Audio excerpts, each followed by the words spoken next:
주님께서 여러분과 함께 또한 사제의 영과 함께 루카가 전한 거룩한 복음입니다. 주님 영광 받으소서.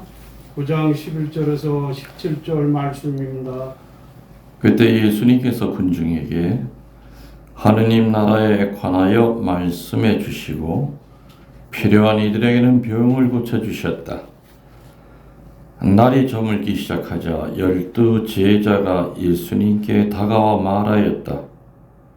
군중을 돌려보내시어 주변 마을이나 촌락으로 가서 잠자리와 음식을 구하게 하십시오. 우리가 있는 이곳은 황량한 곳입니다.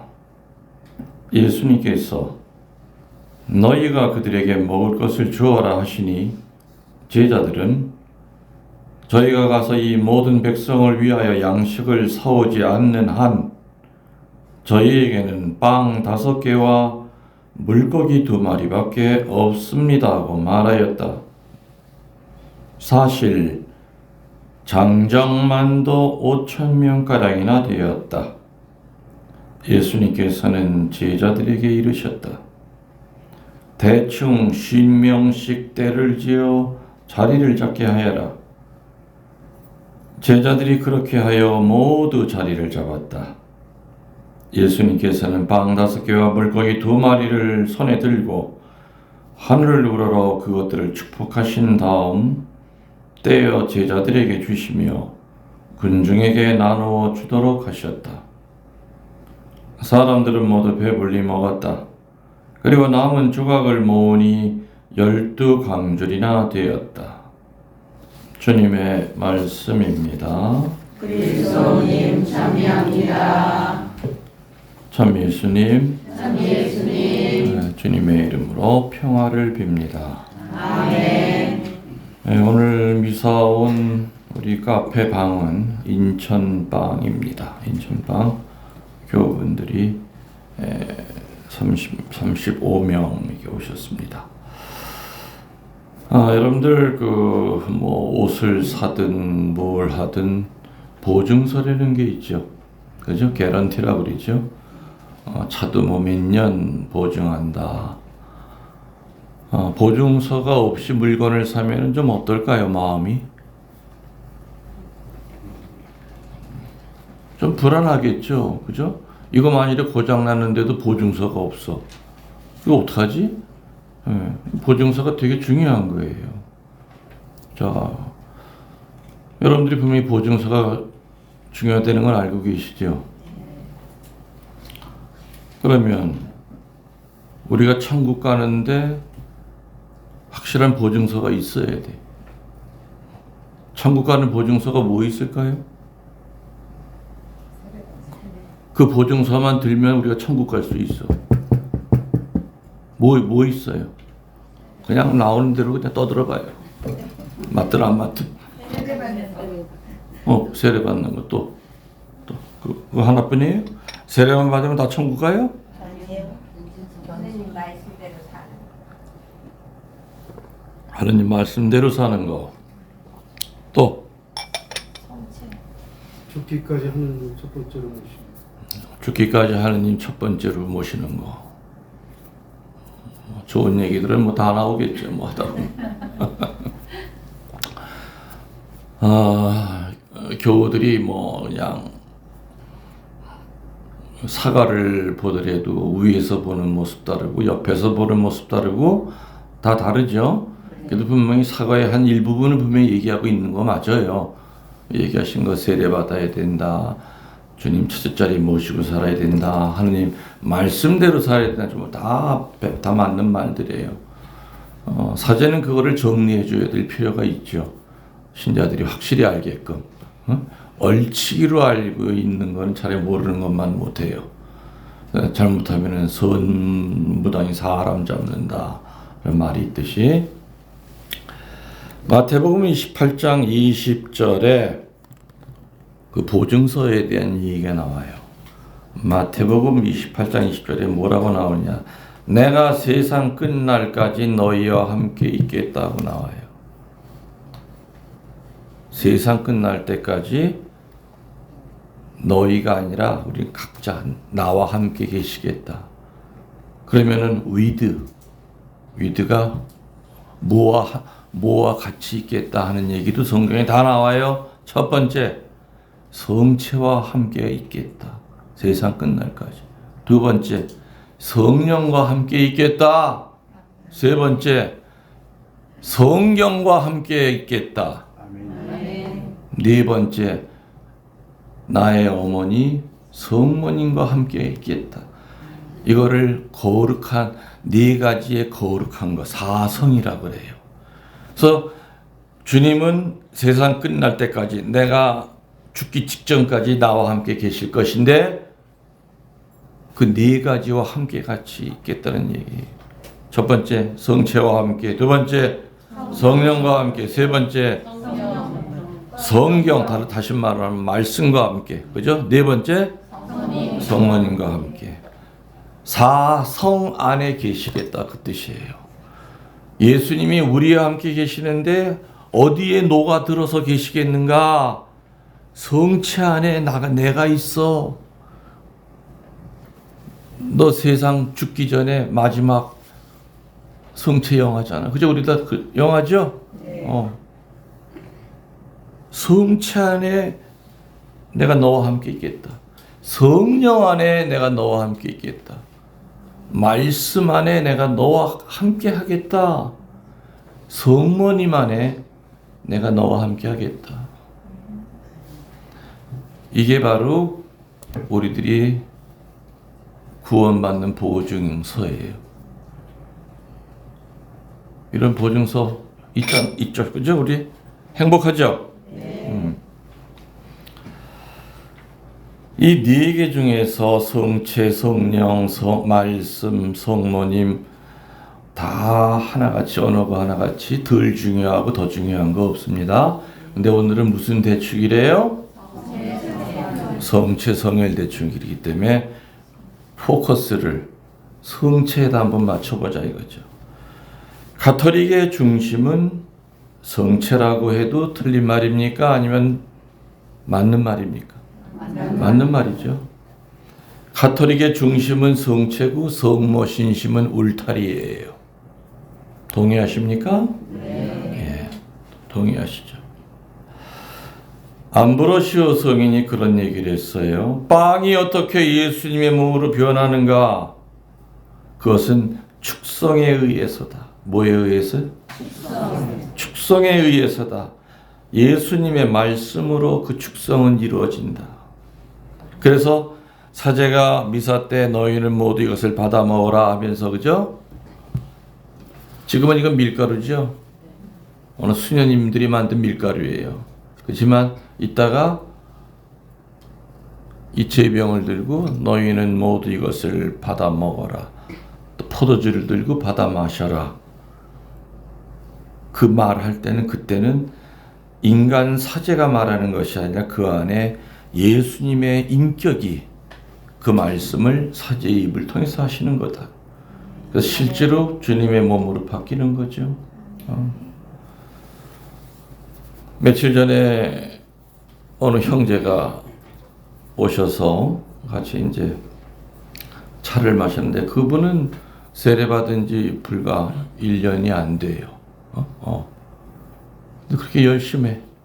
묵주도 열심히 만들어서 주변에 주고. 근데 그 양반이 처음에 성체영 할 때 영서할 때니까 이렇게 포도주를 찍어서 입에다 넣어줄 거 아니에요? 오늘도 여러분들은 성체성을 대축이기 때문에 내가 성체 드리면 그 성체 받아서 옆에 있는 성을 찍어서 드실 거예요. 오늘은 그런 특별한 날이기 때문에, 그죠? 근데 그 양반은 그 포도주를 찍은 성체를 신부님이 입에다 넣어주는데 정말 예수님의 살처럼 느껴졌대. 살처럼. 그래서 이게 내 살이구나. 그 말씀을 하셨구나. 사제는 미사 때 자신이 말하는 것이 아니라 예수님의 인격체 안에서 말한다. 그죠? 정통 신학이죠. 이 신성한 축성의 단어에 의해서 예수님은 제대 위에 감실 안에 제병의 형상으로 계시게 됩니다. 자, 그럼 과연 이 신비가 어떻게 일어나는 것일까? 내가 언젠가 피정 때도 한번 소개를 한 적이 있었어요. 미사 때도 소개한 적이 있었던 건데, 저는 이제 성체 신심에 대한 강론을 굉장히 강하게 합니다. 물론 성모님에 대한 강론도 강하게 하지만은, 내 유튜브를 듣고 어느 개신교 신학자가 저한테 공식적으로 이렇게 질문을 편지로 등기로 해서 왔어요. 3가지를 질문했어요. 성체에 대해 첫 번째 뭐냐? 뭘 물어봤느냐? 빵과 포도주가 그리스도의 몸과 피로 변하는 것이 어떻게 가능합니까? 하고 개신교 신학자가 저한테 첫 번째 질문을 던졌어요. 저는 그 질문에 대해서 어떻게 답을 써서 보냈느냐? 저는 이렇게 써서 보냈어요. 목사님, 당신은 태어났을 때 아주 작았습니다. 맞죠? 아주 작았습니다. 그런데 살면서 당신의 입을 통해서 먹은 음식이 당신의 몸과 피로 변화됨으로써 당신의 몸이 지금 이렇게 커진 겁니다. 빵이 들어갈 때, 우리가 고기를 먹을 때, 야채를 먹을 때 그게 우리 살을 먹는 게 아니잖아요. 근데 그걸 먹고 나면 희한하게 이 속에서 모든 작용을 해가지고 나중엔 키도 크고, 그죠? 손톱도 자라고 머리카락도 자라나, 그죠? 맞죠? 네. 인간이 먹은 빵이 우리의 살로 변할 수 있다면 하느님께서 빵과 포도주를 그리스도의 몸과 피로 변화시키는 거, 그것만큼 쉬운 일은 없을 겁니다. 내가 답을 보냈어요. 잘 보냈죠? 네. 두 번째 질문이 뭐였느냐? 예수님이 그 작은 제병 안에 계시다는 것이 가능합니까? 뭐라고 질문했다고요? 예수님이 그 조그만 그 안에 어떻게 계실 수 있냐 이거예요. 난 또 뭐라고 답을 했겠습니까? 목사님, 지금 이 편지를 읽으시면서 유리창을 열고 주변의 풍경을 한번 내다보십시오. 그리고 목사님의 그 작은 눈 안에 모든 풍경이 다 들어갑니다.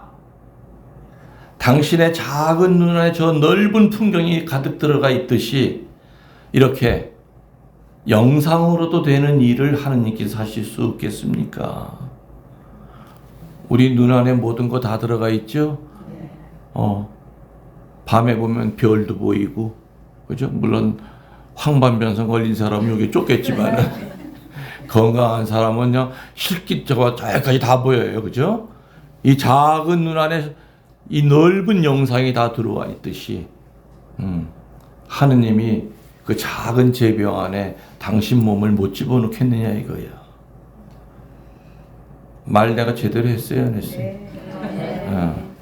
그러니까 이렇게 질문이 올 때는 신학적인 거 가지고 얘기해봐야 소용이 없어. 토론만 돼버려. 왜? 그 사람도 신학 박사야. 나한테 아예 마음먹고 덤빈 거거든. 그럴 때는 알아듣기 쉽게 어린아이한테 설명하듯이 해야죠. 세 번째 질문이 뭐였느냐? 한 몸이신 예수님이 모든 제단들과 모든 축성된 제병들 안에 동시에 계시는 것이 어떻게 가능합니까? 오늘 같은 경우에도 37개 안에 예수님이 계셔야죠. 지금 이 시간에 한국에서 교정미사 하는 성당이 얼마나 많아. 그럼 수만 개 안에 계셔야죠. 그것뿐 전 세계적으로 볼 때 미사할 때 얼마나 많은 제병이 축성이 되겠어요. 어떻게 동시에 계시겠느냐 이거야. 그 신학자 얘기가. 난 뭐라고 답을 했느냐. 하느님에게는 불가능한 것이 없답니다. 그리고 뭐라고 그랬느냐. 목사님, 갖고 있는 거울을 바닥에 한번 냅다 던져보십시오. 그러면은 거울이 수십 개 조각으로 깨질 겁니다. 그렇지만 그 깨진 거울 조각마다에 깨지기 전에 그 영상이 동시에 다 들어가 있습니다. 맞죠? 아무리 작은 거울이라 하더라도 다 그 안에 보여. 그죠? 세모나게 깨진 거, 네모나게 깨진 거, 어떤 어느 거울이라 하더라도 온전할 때 그 모습이 그 안에 다 비춰진다 이거예요. 맞죠? 네. 예수님이 영상이 아닌 당신 자신이 여러 곳에 동시에 축성된 제병 하나하나에 현존하시는 것은 그분에게는 일도 아닙니다. 그러면서 그렇게 결론을 보냈어요. 목사님 성경 중에서 예수님이 첫 번째 하신 기적이 뭔지 아시죠? 뭐예요? 항아리에 있는 물을, 그죠? 포도주로 바뀐 겁니다. 벌써 그때부터 성체 성사는 이미 시작이 된 겁니다.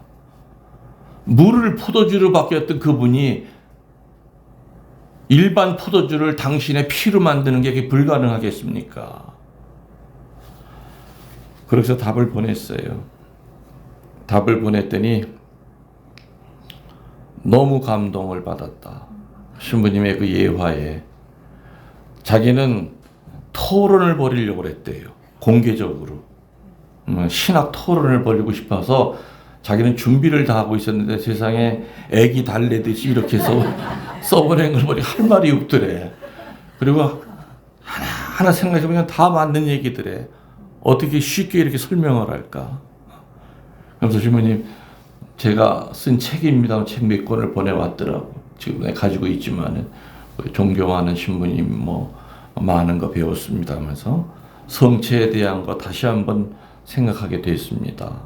그래서 그 목사님이 그 밑에다 뭐라고 썼는지 아세요? 구원의 문 안으로 천주교나 개신교나 다 들어왔지만 우리 개신교는 성체가 없다 보니까 개런티가 없습니다. 보증서가 없습니다.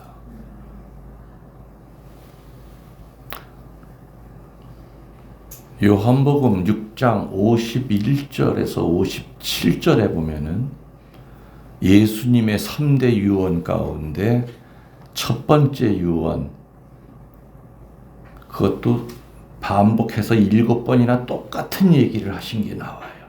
뭐가 나올까요? 내 살과 내 피를 먹고 마시지 아니하면 영생을 얻지 못한다는 이야기를 예수님이 7번을 계속 반복을 해요. 57절까지. 성경에 어디에도 예수님이 같은 얘기를 이렇게 2번 이상 하는 데는 거기밖에 없어.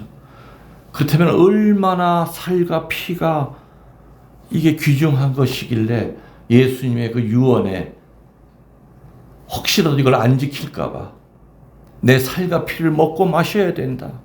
그렇지 않으면 영생을 얻지 못한다는 얘기를 7번을 했을까? 내가 아는 개신교 장로님도 성경을 읽고 쓰다가 그 요한복음 6장 51절에 딱 걸려버리는 거예요. 왜 우리 개신교에서는 예수님의 이 유언을 안 지키지? 목사님한테 물어보고 신학자들한테 물어봐도 아이 그거가 1년에 한 번 하면 되는 거예요. 그냥 빵 사다가 그냥 진지하게 대답해주는 목사가 없더래요. 그래서 그것 때문에 결국에는 개종을 했어요. 그 장로님은. 굉장히 많은 그 유명한 요한복음 6장 51절 읽어보라 이거예요. 집에 가서. 거기 뭐가 나오나 똑같은 이야기가 7번이 반복이 돼요. 예수님의 3대 유언이 뭐예요? 서로 사랑하여라. 또 두 번째는 이 세상 끝날까지 복음을 선포하여라. 세 번째는 내 살과 피를 먹고 마셔라. 이게 주님의 3대 유언이에요. 그렇지만 첫 번째, 두 번째보다도 이 세 번째 살과 피를 먹고 마시려는 거가 그 짧은 1절에서 7절 사이에 7번이 계속이야. 계속.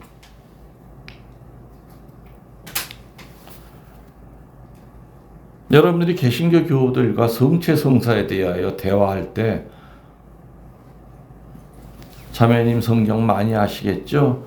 한번 같이 읽어볼까 하면 요한복음 6장 52절을 펼치라 이거예요. 우리 같이 한번 읽어봅시다. 자, 예수님의 유언이 이렇게 똑같은 얘기가 7번이 반복된 때가 또 있습니까? 근데 개신교에서는 이거 하세요, 안 하세요? 우리도 해요. 한 1년에 2번 해요. 아니죠.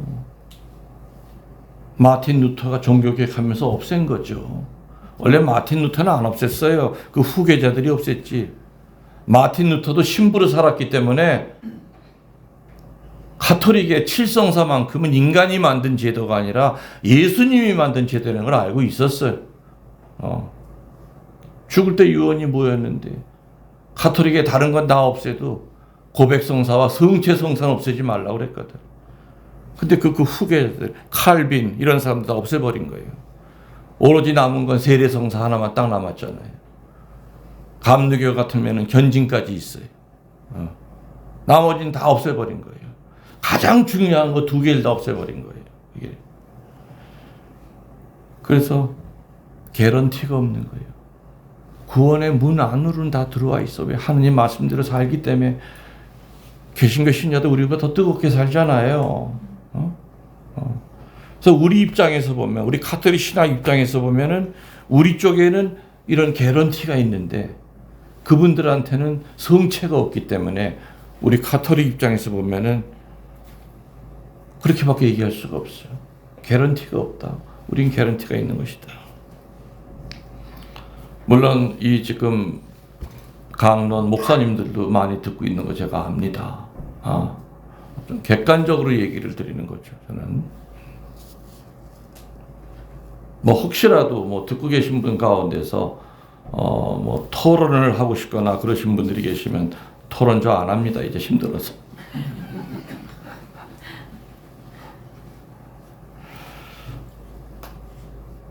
지금 3가지 목사님이 개신교 신학자가 나한테 질문하는 것들은 사실은 우리 가톨릭 신자들도 한 번씩은 해봤어야 될 의문이에요.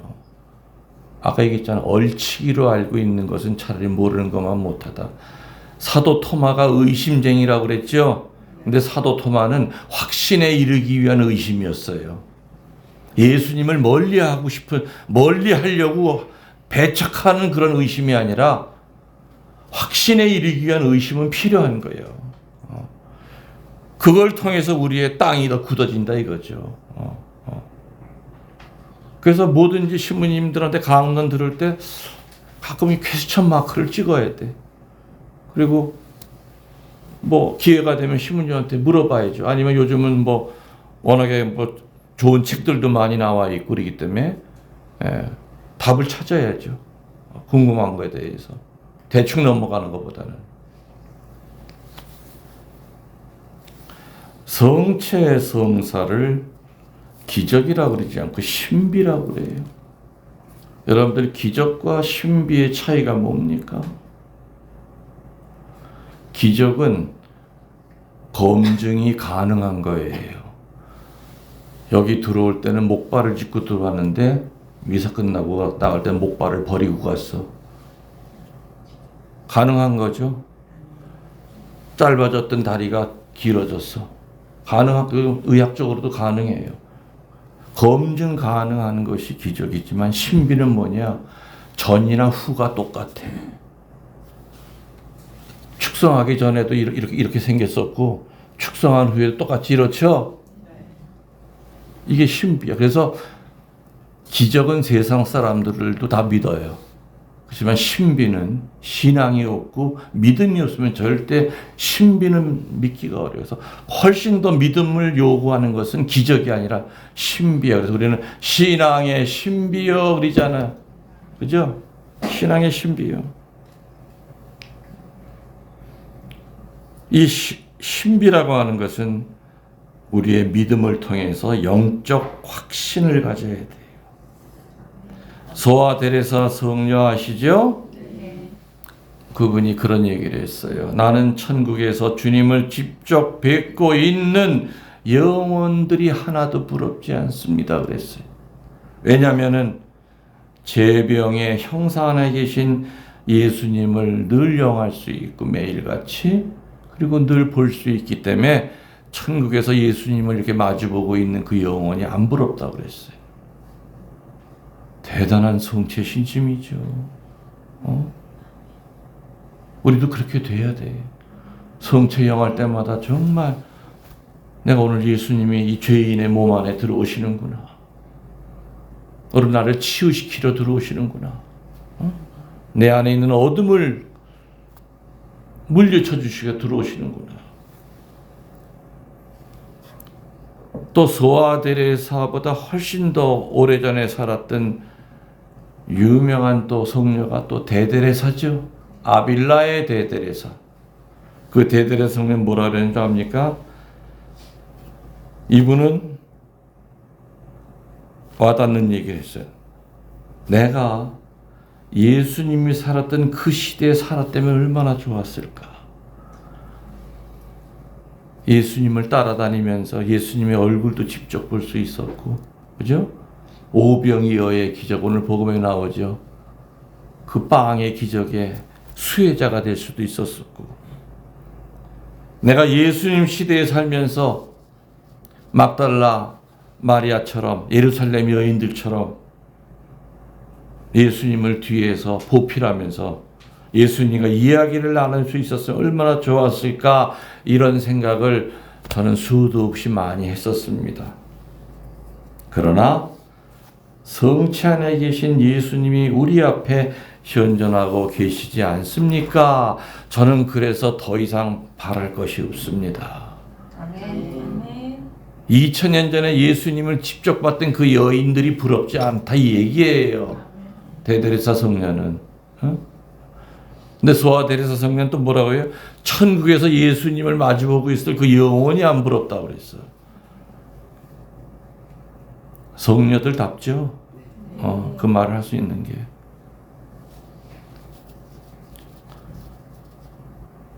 성인 되는 첫 번째 단추는 우리 가톨릭 신자들은 성체를 영하는 거예요. 그리고 시간 날 때마다 성체 앞에 앉아 있는 거예요. 그리고 요즘은 많이 없었지만 그전에는 천목요일 날 이럴 때는 성체 강복이라든지 장엄한 예식들이 많았어요.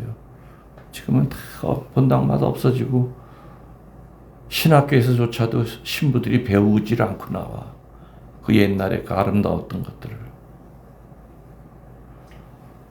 제가 성지에 있을 때 매월 첫 토요일 날 되면은 미사 후에, 그죠? 성체 강복 하잖아요. 하잖아요. 성체 모셔놓고, 기도 찬미의 밤, 문청의 밤을 항상 진행하잖아요.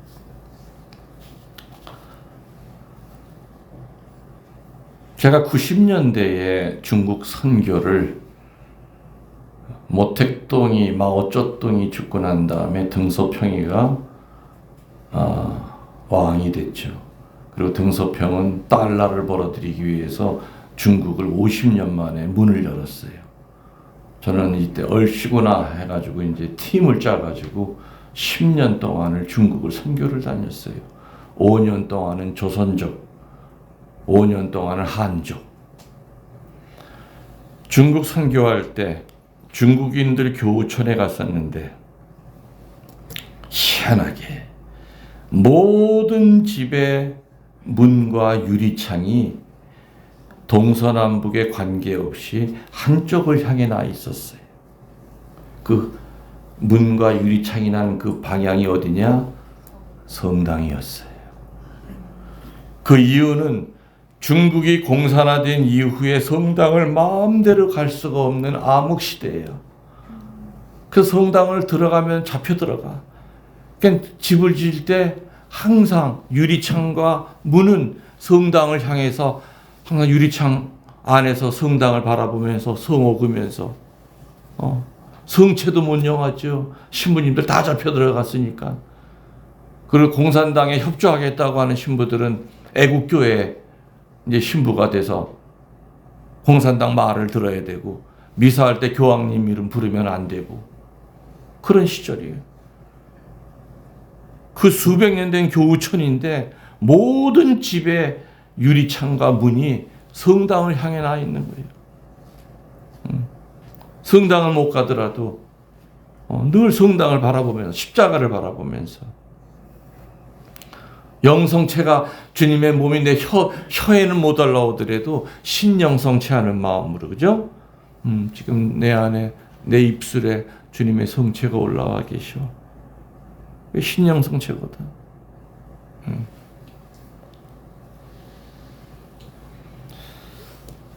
참 대단한 신앙들이었던 것 같아요. 중국 교우들 보면은 거의 50년 지나고 난 다음부터 이제 외국 사람들이 들어가면서 저도 같이 따라 들어갔죠.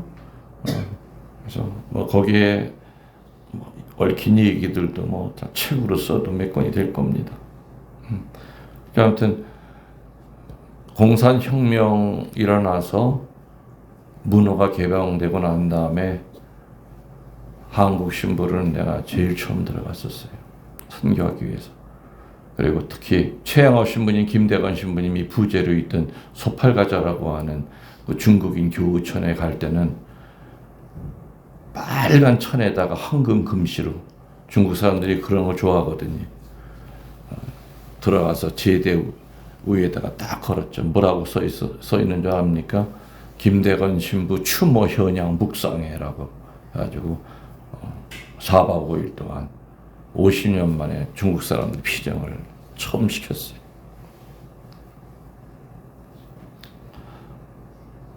근데 그때 거길 가니까 사람들이 알아요. 김대건 신부님이 성인이 돼 있다는 거를. 그래서 꼬마들이 대건이라고 하는 이름이 많은 거예요. 그 내가 거기를 첫 번에 갈 때가 4박 5일 강론. 그리고 1년 있다가 다시 또 그때는 가니까 가니까 성작도 없어가지고 이 빠진 그 사기 그릇에다가 신부님들이 제의가 없어 50년이 넘어가지고 전부 잠자리랑 다 비쳐. 다 발해가지고. 그래서 성당마다 다니면서 못 쓰는 성작 좀 달라고. 도금해가지고 안 입는 제의 좀 다 달라고. 그래서는 그거 다 가지고 들어갔죠. 또 한 2박 3일 또 피정시켰어요. 그리고서는 한 5년 있다가 또 들어갔어요. 들어갔더니 보니까 맨 애들 이름이 웅렬이야. 내가 왔다 가고 난 다음에 난 애들은 또 다 웅렬이야. 장웅렬이 아마 지금 그 웅렬이가 이제 90년대 얘기란 말이에요. 그러니까 지금 몇 살 됐을까?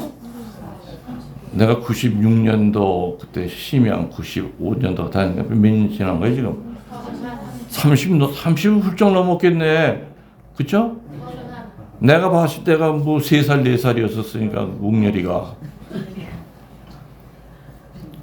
근데 한국에도 피정 다니면 웅렬이가 많아요. 애들 데려오는 지금 얘 웅렬이에요. 그런 거예요. 신부님 이름 다 떼는 거예요. 웅렬아, 웅렬아. 그런 거예요.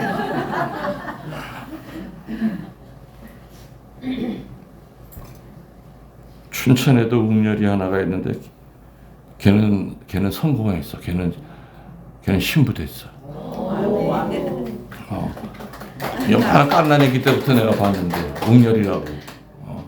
그래서 춘천 신자들이 거기 가서 이렇게 뭐 번개하고 식당에 가면은 나트라고 웅렬아 이놈아 이러고.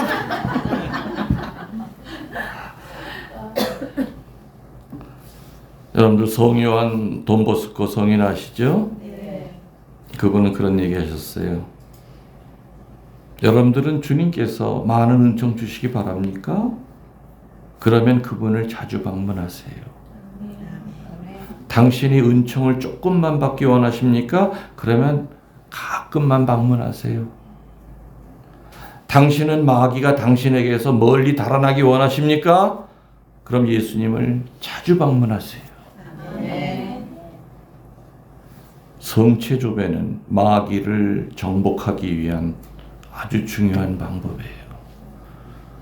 내 안에 그냥 어둠이 잔뜩 들끓어 미움과 분노가 누구 죽이고 싶고 막 그럴 때 그래 내 죽더라도 성체 앞에서 죽자. 그런 마음으로 성체 앞에서 조배를 하다 보면 주님이 내 안에 들어오셔서 나를 휘어잡고 있는 그 어둠의 세력을, 마귀를 다 몰아낸단 말이에요. 돌아 나올 때는 환한 얼굴로, 사랑까지는 못해도 내 용서하고 나온다. 그런 마음이 되는 거죠. 성 알퐁소, 성인 아시죠? 알퐁소. 그분은 이런 얘기 하셨어요. 당신 일생의 모든 순간들 중에서 당신이 성체 앞에서 보낸 시간이 당신에게 가장 큰 힘을 줄 것이며 당신의 임종 때와 영원에서 가장 큰 위로가 될 겁니다. 내 일생의 모든 수많은 순간들 중에서 성체 앞에서 보낸 그 시간이 가장 큰 힘을 줄 수 있는 순간이라는 거죠. 여러분들 구약에서는요, 하느님을 보면 죽는다고 그랬어요. 직접 보면. 근데 신약에서는 뭐라 그래요? 나를 보라 그랬잖아요. 나를 보는 것만이 아니라 나를 먹기까지 하라고 그랬어, 하느님이. 그죠? 네. 이게 구약과 신약이 다른 거예요. 구약에서는 하느님 보면 죽는 거예요. 하느님 이름 야훼라고 이러는 이름도 제대로 못 불렀어요. 그래서 아도니아 뭐 다른 이름을 불렀어. 근데 신약에서 주님은 나를 봐라. 그리고 나를 먹어라. 내가 천상의 양식이다. 니들 힘들 때 성체를 영해라. 이게 구약과 신약의 큰 차이죠.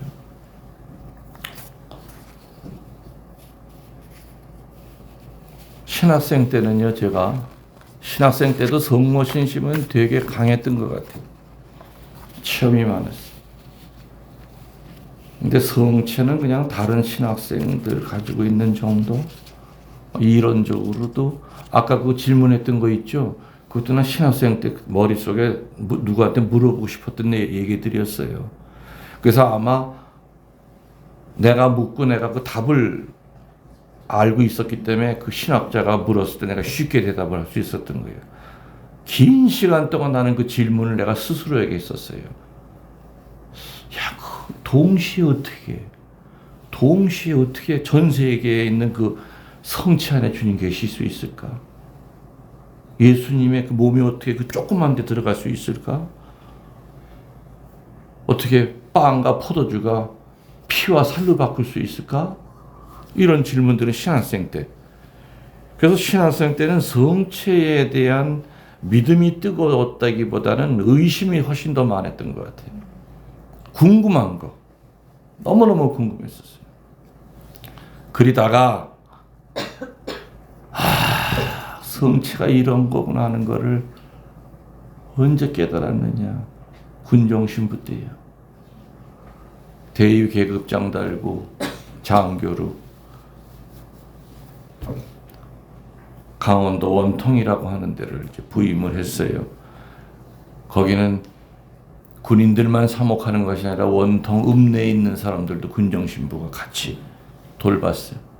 그리고 한 달에 한 번씩 봉성체를 다녔을 거 아닙니까? 미사 못 오는 환자들 위해서. 근데 자매 하나가 지금 생각으로는 폐병 같아. 나는 폐암인지 폐병인지 아무튼 폐 쪽에 그냥 아주 정말. 그래서 그때 이제 할머니 수녀님이 파견 나와서 같이 갔는데 항상 그냥 항상 침대 위에 누워 있는 거죠, 그 자매는. 근데도 항상 반갑게 저를 맞이해 줬어요. 그리고 신부님 오게 하는 것을 그렇게 미안하게 생각했어요. 그리고 항상 지금도 기억나. 항상 빵을 하나 사가지고 신부님 드시라고 항상 빵 하나. 빵 아니면 계란 2개, 날계란 2개. 그걸 거마비 대신에 준 것 같아. 기름값 대신에. 그때 당시에. 근데 점점 몸이 더 쇠약해진다는 얘기를 듣고 이제 몇 번 못 가겠구나. 어쩌면 마지막이 될 수도 있겠다 하고서는 병자성사도 같이 줄 겸해서 이제 병자성사 주고 병자성사 주면서 이제 성체를 영해 줬을 거 아닙니까? 그런 이제 마침 기도를 마치고 이제 제구를 챙겨서 그 집 문을 열고 나오는 그 순간에 뒤에서 토하는 소리가 나는 거야. 그 뒤를 돌아다 봤더니 세상에 이불 위에 그냥 이 핏덩어리가 시커먼 거 쏟은 거예요. 근데 그 위에 녹지도 않은 성체가 이렇게 허옇게 핏덩어리에 같이 있는 거예요. 아이고, 난 처음 당해본 거지. 그 어린 신부가 처음 본 거야 그런 걸. 그 전에 뭐 얘기는 들었어. 뭐 옛날 할아버지 신부님들한테. 근데 이걸 어떻게 하지? 그냥 그 자매는 막 그냥 뭐 어쩔 줄 몰라가지고 신부님 죄송해요. 아니 자매님 죄송한 게 문제가 아니라 이걸 해결해야 되는데. 아니 근데 딱딱하면은 이거 뭐 핀세트라도 이렇게 해가지고 젓가락이라도 해가지고 그 성체만 내가 끄집어서 먹을 텐데 핏덩어리랑 같이 이제 녹아서 엉겨 있는 거예요. 이게 성체가 허옇게 녹아서. 아이고 이거 어떡하지? 그러게 먹은 지 몇 시간이 됐다면은 몇 시간 후에 토했다 그런다면은 그건 이미 성체가 아니죠. 음식 벌써 소화가 됐기 때문에. 아주 먹은 지 1분도 안 됐단 말이에요, 지금. 너 어떻게 성체가 아니야, 저게. 어떻게 저걸 쓰레기통에다 버려? 아이고, 나한테 이런 일이 벌어지나. 저 위에 사는 신신 깊은 박 신부한테 이런 일이 벌어져. 나한테 이런 일이 벌어져. 그래서 그 침대 밑에 무릎을 꿇었죠. 그 이제 송어를 긋고, 아이고 주님, 아무튼 난 눈 감고 먹을 테니까 죽이든 살리든 알아서 하세요. 그랬더니 거기 있는 수녀님이, 할머니 수녀님이 수단자락을 자꾸 끌어요. 안 돼요. 절대 힘을 드시면 안 돼. 큰일 나요. 그럼 수녀님이 먹어요, 그럼. 먹지도 않을 거면서 왜 나도. 신부님 그 드시면 안 돼요. 그러니까 그 자매도 신부님 드시지 마세요. 뭐 입으로 자꾸 막 그냥 감싸려고 그래. 막. 그때 가마가 성체 없어져 가까이. 성어 웃고 주님의 몸이라면 다 들여 마실 터이니 알아서 하십시오. 손에다 이렇게 담으니까 하나 가득이야. 핏덩어리가. 암덩어리인지 뭔지 아무튼 그 안에 허옇게 이렇게 있는데 그 순간 난 뭘 받는 줄 아세요? 그 핏덩어리에서 예수님 얼굴이 보이는 거예요. 그냥 눈을 감고 숨도 못 쉬지. 그냥 생켰어. 옆에서 수녀님도 울고 그 자매도 울고. 아휴, 우리 신부님 이제 또 연돈하게 생겼네.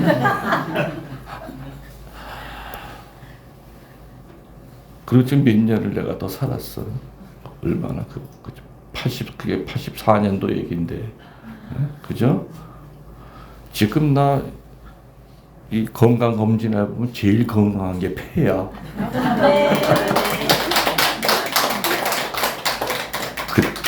그때 나는 성체가 뭔지를 그때 아는 거예요. 신학교에서 이론을만 배우고 의심만 잔뜩 하다가 성체가 이런 힘이 있구나. 성체가 이런 힘이 있구나. 여러분들 마음만 먹으면 매일같이 그 거룩한 성체 영하실 수 있잖아요. 그죠? 옛날 우리 순교자 시대 때는 세례도 못 받고 성체 성세 이때는 얘기만 듣고 한국의 신부님들은 웃고 성체만 그리워하다가 순교한 신자들이 얼마나 많아. 한 번도 못 영하고. 교도소에도 가서 보세요. 무기징역수들 그렇게 성체 쉽게 못 영해요. 우리 신자들도. 그것만 해도 얼마나 큰 축복이에요.